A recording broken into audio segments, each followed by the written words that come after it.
नमस्कार, आलेली आहे तुमच्यासाठी मी परत झटपट शाळेचा डबा कसा बनवायचा हे सांगण्यासाठी. काही नाही हो, अगदी झटपट होतो, 15 मिनटंसुद्धा लागत नाही बरं का हा डब्बा बनवण्यासाठी. तर नक्की तुम्ही ही रेसिपी ट्राय करून बघा. आता मुलगा आला किचनमध्ये आणि मला मळलेली कणिक बघून म्हणतोय कसा, मम्मी आज पुन्हा तू मला भाजी चपातीच देणार आहे. तर म्हटलं नाही रे बाबा, आज तुला ना बन्स बनवून देणार आहे मी, पोटॅटो बन्स.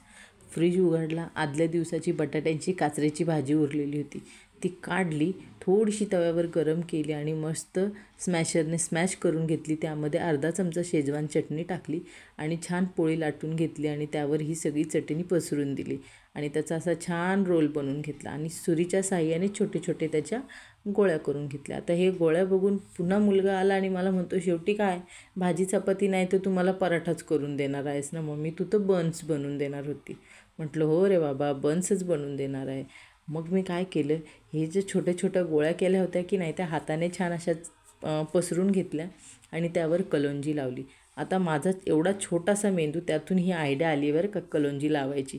आता हे हाताने पसरवण्यात मला खेळण्यात काही वेळ नव्हता सकाळी, म्हणून मी काय केलं, हे लाटण्याने छान लाटून घेतलं आणि एकत्र तव्यावर छान 5-6 ते भाजून घेतले. आता तुम्ही तूप टाकून भाजा, तेल टाकून भाजा, जसे हवेत तसे भाजा.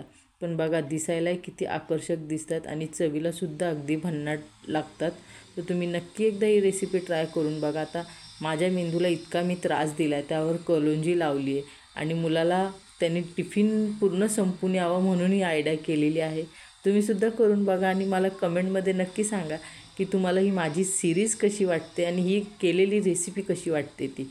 चला, तुमच्या संगती गप्पा काय मारत बसले, मला टिफिन भरायचा आहे, मुलाला शाळेत जायला उशीर होतो आहे.